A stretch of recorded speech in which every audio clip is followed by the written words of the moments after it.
Nick, welcome back to Giant Ideas. We are going to talk a lot today about you as a person. We spoke last week about the ideas, but I want to ask you about yourself. We ask every guest in this second episode to think about their life in just 3 photographs. If you could look back at your life, what would be the 3 photographs that would define it? Well, 2/3 of them would be family. I mean, I'm sure most of your guests tell you this, but I'm deeply steeped in, invested in, and in love with my family in the wider sense and the sort of nuclear sense. So I suppose the first photograph would be me. My mum's Dutch, and I spent pretty well. Me and I've got 2 brothers and a sister. We spent pretty well every minute of every holiday at my grandmother's quite sort of large rambling house in the Netherlands with a horde of cousins. My mum comes from a sort of matriarchy of 4 sisters who all had kids, and so there's a sort of photograph of my grandmother and all my aunts and all my uncles and hordes of cousins, and I just had I did have a wonderful childhood, but the epitome of the sort of happiness that defined me as a kid was in a very large, loud, rowdy, quite sort of active, sporty, outward bound sort of family, and very much focused around my grandmother, my maternal grandmother. So that would be the first photograph. And a very international family, which is fair to say is very important to who you are as a person. No, absolutely. Much to the chagrin of, I remember once there was a double page spread in the Daily Mail with a very unflattering, rather jowly photograph of me with a huge banner headline saying, "Is there anything British about this man?" Of which, I suppose biologically, they had a point, because as I said, my mum is Dutch. She's now elderly, but I speak Dutch, and wow. I was raised bilingually. Pity it was Dutch. I mean, Dutch it's a next to useless language to learn because they all speak English better than we do. But anyway, right. And my dad is half Russian by birth. My paternal grandmother was Russian, was part of that what you call sort of what they call white Russian diaspora that left Russia at the time of the revolution. And then same as my wife's family. Oh, really? Yeah. Oh, well, I don't know what route your wife's family took, but my grandmother was through the Baltic states, and then quite a lot of that community of, in effect, dissidents of the revolutions and turbulence in the early part of the 20th century in Russia settled in Paris and London, and then many of them congregated around the Orthodox churches. Yeah. So my grandmother used to take us to the incense-filled Russian Orthodox church in central London. And the war, I mean, like every family, like yours know that as well, the war, of course, looms large. My mother was born in Indonesia prior to the war, and then spent the war, unfortunately, in a Japanese prisoner of war camp in Indonesia before then going to the Netherlands. Anyway, so very international. But first photograph would be just just immensely happy memories of and oodles of cousins I'm still very, very close to. Okay, tell us about your second. And the second one, I think, would be my sort of nuclear family. Like Miriam and me, and we got our 3 lovely boys, Antonio, Alberto, and Miguel. And of course, I could pick endless photos, but one that I probably would pick is, I remember we were lucky, during the lockdown pandemic, when we were living in the US, I don't know how we managed this, but we ended up having Christmas pretty well on our own in a remote ranch in the wilds of Montana. I mean, how lucky are we? So I'm acutely aware of how lucky we were to do that. But it was, and who knows, maybe my memory's playing tricks. I keep saying to Miriam, honestly, being locked up with Miriam and the 3 boys in actually quite nice circumstances and being able to go to the beautiful wilderness of Montana was honestly one of the happiest times of my life. Was it really? Well, she said, but you don't remember, you were actually much more anxious about your parents. And so maybe my sort of glass half full tendencies are, but my memory, I really, really, and particularly for someone who obviously spent a lot of time in politics and constantly feeling guilty as a young dad that I wasn't spending enough time when the kids were small. Maybe that was one of the reasons, but the sort of joy and relish which I think back to the time we spent as a family of 5 together. It's certainly my memory. It fills me with I just sort of glowing with I just loved it. Absolutely loved it. Was there an element for someone who is constantly having to be on, constantly performing, out there, dinner, after event, after, just was there an element of relief of just being able to, that you're not allowed to? Yeah, well, I think everyone had that, didn't it? I mean, it did have, and again, of course, I'm very conscious that for many people it has much more tragic, Sure. And agonizing and heartbreaking connotations. But I think for a family like us, it just had such a simplifying effect. Yeah, everything was just suddenly totally slowed down, made down. It just simplifies everything, and in our case, we were still our kid. I mean, our two oldest boys now, left home, and one's about to leave university, the other one's working, and so on. But then our kids were still at home, so we were lucky enough that we were all under one roof, and as we were still in that adventure phase of the United States. And anyone who's lived and traveled in the United States who's not American, and particularly if you're European, it's the great open spaces that, of course, is so special about that country. And so that would be my second photograph. Before you move on to your third, I want to ask you about Miriam. Yeah, and we need some Nick marriage guidance. So you are in a marriage with two extremely successful people who are right at the top of their game. Miriam is a fantastic lawyer and is helping to run UBS, and is tipped to be a future star of Spanish politics. How have you figured out the kind of rhythm and the ebbs and flows with two really successful people of giving one person a go for a bit and then the next, in terms of, one person's going to spend maybe more time at home with the kids and then the other one will take a bit of time? Have you planned that out, or has it just happened? Totally unplanned. Okay. Totally unplanned. Totally unplanned.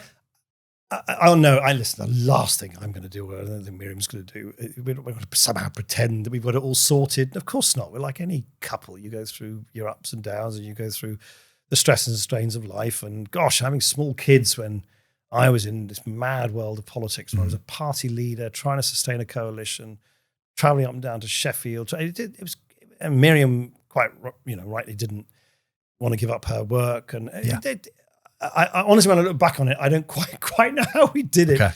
Probably because we were just young and had a lot of physical energy. So I know this sounds trite. I actually think when couples and families are under a lot of pressure, particularly with young kids, and at the same time you're trying to build careers, physical resilience is actually an underestimated thing. Right. I think the other thing perhaps is I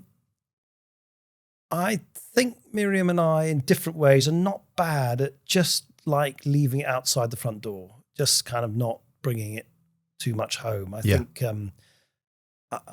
is that conscious? I certainly, when I'm in politics, I was very, very conscious. I didn't want to constantly sort of pollute my home life with. I mean, if you come to my home, you won't see a single cartoon or picture or anything about it.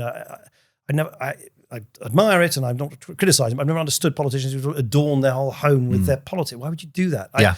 So I think we always have quite a separable thing. Okay. Probably a little bit more, particularly when the kids are small, a lot more antisocial than you might imagine. We just wouldn't. So I think if you're trying to do the career thing and the small kids, and then you're trying to spend all the time at dinner parties, you have to build time. So I think a little smidgen of antisocialness is not a bad thing. That's quite surprising to hear that. And what about the physical endurance? How did you foster that resilience and physical endurance? Did you have a moment where you said, I'm going to try I'm trying to get fitter, or I'm going to... Oh boy, I certainly remember. So this is in the spring of 2011. So roughly a year after the coalition was formed, and sort of my political career went from, there was all the excitement of 2010 and the absolute hammer blows within about a year, and, sort of goes from sort of being hero to villain sort of thing. As Deputy Prime Minister Deputy Prime Minister, and you had all the controversies around the fiscal decisions we had to take post-2008, the controversies around university tuition fees. And I remember in the spring of 2011, I'd put on a lot of weight, I was smoking, I was exhausted, I would come home in the evening because, you see, we didn't live in Downing Street. It's when I became Deputy Prime Minister, that I remember some perfectly dutiful person from the Home Office said, "Well, can we show you the apartments that you will occupy for your own security in Downing?" It was behind Downing Street in that complex of buildings. Off I trotted to see some vast, cavernous, slightly sort of soulless place, and I went back to Miriam that evening, and I said, "So, darling, it's been suggested we move with the boys to." She just went, "No." I said, no, but surely, no. And so I went back the next day. I said, "I'm sorry, the answer." And they said, "But surely, Deputy Prime Minister." I said, "No, you don't understand. It's no." And then they retrofitted some security in our home, and we had obviously a police presence outside our home. It turned out actually that obduracy from Miriam was the best possible thing that could have happened to us as a family, because it meant the kids who all went to the local state school pretty well at the end of the primary school at the end of the road. Yeah. Could continue to do that. We had a very nice community around us. They could do their football, their swimming, their piano, all those sort of middle class things that little kids do in that certainly in our neighbourhood. Could all do that unmolested by politics, and I was doing all the mad sort of crisscrossing London. What was the question? You had a moment of realising you needed to get fit. Yeah, sorry, that's right. I digress. and then in the spring of 2011, there were local elections, I think. Maybe I'm misremembering this, but also this ill-starred referendum on changing the electoral system, which I'd sort of insisted on.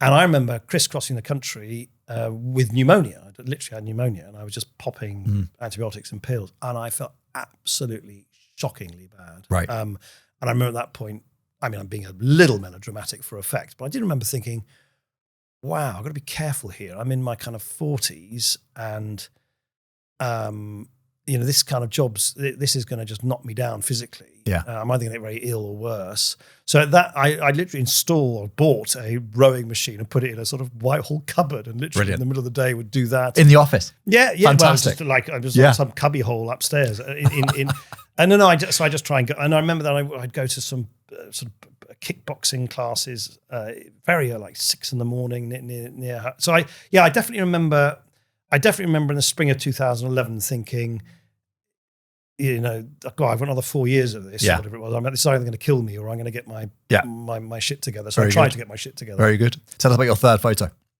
Well, actually related to this, it might surprise you, but I actually think a photograph of we can take your pick, either of the sort of huge loss of the election in 2015, or if you want another version of the same thing, which is political failure or loss, the loss of my seat in 2017. And the reason I say that is I've certainly found, and I'm sure there's some Chinese proverb, and it's a perfectly trite and commonplace observation, but I've personally found that I've learned a lot more from failure than success. I just think it's taught me much more. If you just keep succeeding, you don't actually ask yourself a whole bunch of searching questions. Yeah. And I was the leader of the tribe, and I was extremely, and remain exceptionally proud. I think the government between 2010 and 15 was the best government this country's had in the last decade and a half, if not more, in very difficult circumstances. We'll need to bring you back for a whole episode on that. Well, yeah, okay, happy to. But no, I really do. I think it's just remarkable what we achieved in that 5-year period, in the kind of ruins of the 2008 financial crisis. I mean, in a sense, if you look back on it in history, you've had 2008, which is a body blow to the British economy, and 2016, this mad self-inflicted wound of Brexit, which is still bleeding. And in a sense, that government, which no one expected was going to last more than a few months, I think did a remarkable job to steady the ship and more. But my point is, I think political, certainly in my case, and if you're a party leader and if you're in government and if you then lose election, there's nowhere to hide. I mean, it's so public. Yeah. I mean, it's absolutely, it's an excoriatingly public form. Sure. It was interesting. I remember going to speak to John Major shortly after the election. I was slightly sort of dazed because you literally go from one moment to the next. I mean, one moment every millisecond of your day is taken up and is organised by other people, and then suddenly you're sitting there thinking, well, what's next? Yeah. And I remember John saying, he was just a lovely guy, and he was so thoughtful, and he said, Nick, it's going to take you up to 2 years for you to really rewire your system. And I remember we had a nice drink together. I remember leaving and sort of thinking, I'm sure but it does take a while, and part of the process of sort of dealing with something where you feel you've done great things and then it sort of comes to a crashing halt, I found at least, was that I think it's really important if something goes wrong, you mustn't deny it. You've got to face it. You've got to almost weirdly embrace it and say, no, I take the rap, I screwed up or whatever. Maybe it was your fault, not your fault. Maybe it was in your control, not in your control. But certainly in politics, you'll find a lot of politicians, since most political careers end famously in failure, as Enoch Powell, I think, once said, sort of almost denying the end point and then constantly trying to relitigate history and rewrite history and so on. Yeah. So I found that very useful. And I think I developed much greater resilience out of it and much greater sort of, probably a level of self-knowledge. Yeah. And it led you to have this amazing new act right at the top of Silicon Valley. Yeah, and how lucky was I? Exactly. Yeah, which is very unusual. And I think you are very unusual in having been right at the top of government and right at the top of Silicon Valley. What do you think, if you're modest for a minute, what is it about you, do you think, that has allowed you to achieve that? Because it is unusual. It's a nice leading question.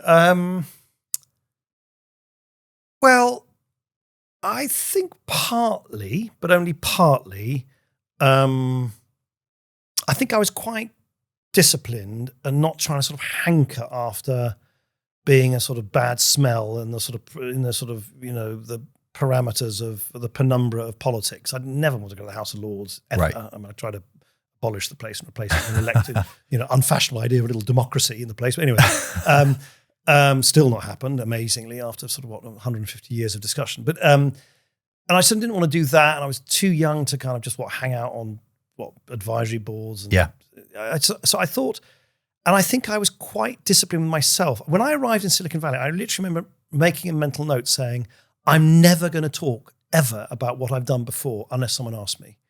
And I knew instantly I was only as good as what I was doing that day. And by the way, I mean, much I admire about Mark Zuckerberg, these are very unsentimental places. They don't give a shit what you did before. You can be as fancy as you like. You either do the day job well. So I immersed myself in the so I think I had a willingness not to stand on ceremony, not to be proud of myself, not to cling on to past glories. I think I was quite good at just letting go. It's a new chapter. I've got to throw myself into this new chapter. Yeah.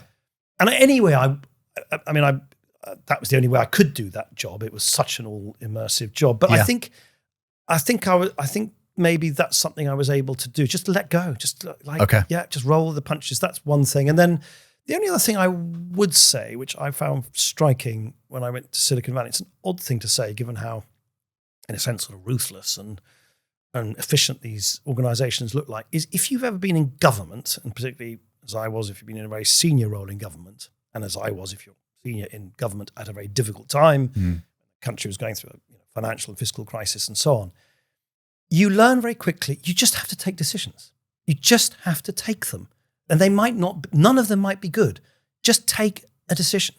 And I think that's one thing I've always been relatively unafraid of doing. Right. And I'll pay the consequences. And if those decisions, people don't like them, then I'll get, beaten around the head and neck and so on. And boy, did that happen. But I've never, ever shirked from just taking a decision. And I think that's always served me relatively well. Whether I took the right ones or the wrong ones, you can debate. But I've always accepted, if you're in a senior position, whether it's in the private sector, take bloody decisions. That's what you're there for. You're there to make judgments and arrive at judgments. And the decisions come to you precisely because other people can't take them. Right. So take them. Okay. And if you can compare the leaders that you came across in Silicon Valley tech versus the leaders in government, not just David Cameron, but others around the world, you met all of them. What are the differences between what makes a really good prime minister and a really excellent CEO? I think they're more different than I might have imagined. Really? Yeah. I mean, as you know, people in tech, particularly in Silicon Valley, love to denigrate politicians, and all politicians are venal and all politics is ridiculous and so on.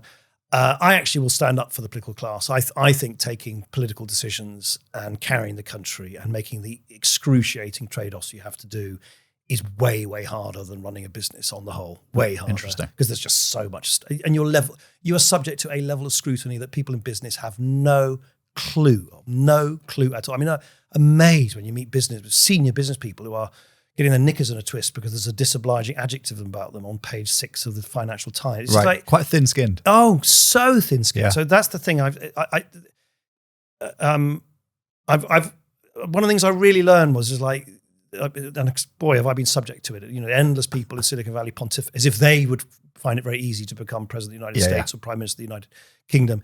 They haven't got a clue, I don't think, quite how remorseless the pressure is, how unforgiving it is, how you can't hide anywhere.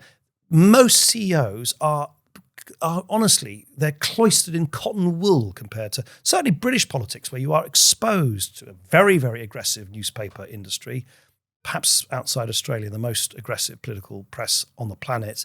You've also got this very levelling effect of being a constituency MP. Whether you like it or not, you can be as senior as you want. You have to turn up on a Thursday evening and listen to Mrs. Smith complaining about the overgrown lavender of their neighbour's garden and stuff. So I think I actually think senior politicians who get there and then make good decisions, I think it's a skill. I think a lot of CEOs often they often exaggerate their own. But having said that, certainly when I went to Silicon Valley, what I discovered was I moved from a world in Westminster, which is all about cajoling and it's about the language. You're losing language, often in a disingenuous way, or in a poetic way, or a lofty way, or a brutal way. But you're constantly communicating. Love or loathe Trump, he's an extraordinary communicator. I mean, an absolutely astonishing, demotic communicator. Yeah, doesn't matter whether you're 12. A 12-year-old kid with no education or a 65-year-old, the directness of his.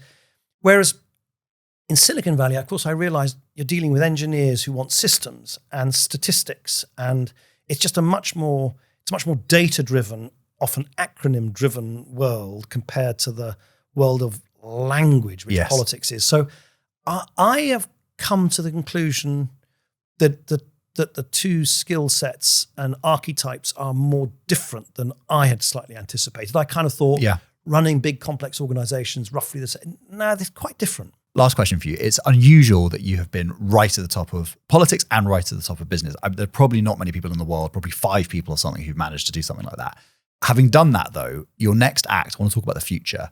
Do you have a hankering now, having been the Deputy Prime Minister of the UK, albeit a very unusually powerful one, and the number 2 at Meta? Do you now think, right, I've got all the experience in the world, I want to go be, the president of Europe or the CEO of Meta or whatever it might be? If those are on, would you take it? I certainly would on the former. I care passionately about our continent, and just ignoring Brexit for a minute. It is our continent. We are, whether you like it or not, Britain is tectonically part of Europe, and I do.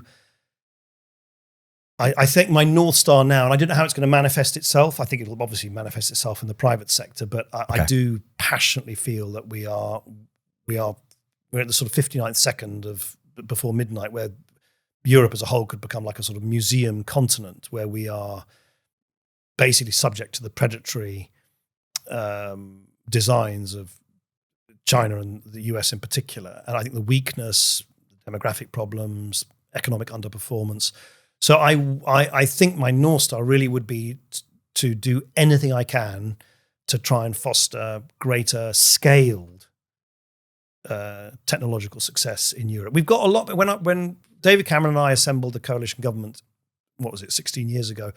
Well, you'll remember this. There basically wasn't a tech startup scene in London. Nothing really. And to be fair to the coalition, we did a lot of really good stuff. It wasn't only us, but actually we did a lot of good stuff. Yeah. And now you've got a genuinely vibrant tech scene here. You know this better than I do. You're a VC, but if you're a bright young founder here and you've got to raise 6, 8, 9 million quid, you can do it relatively easily now. The problem is it's the next rungs of the ladder that we don't have. If you then need to raise 20, 30, 40, 50, the famous growth capital gap. So that and other things like that would be where I probably want to invest my resources. I got 2 of my 3 kids are both in the US, and I can't as a father begrudge them that they're just finding opportunities that they don't have here. Yeah. I'd love to play a part that in 10, 15 years, people like my kids feel that they can find, fortune and success in this old battered continent just as much as they can in the US. So that I think it will be very much my sort of guiding sort of North Star for the foreseeable future. Brilliant. Can't wait to see what you do next. Thanks so much for joining us on Giant Ideas. Thank you.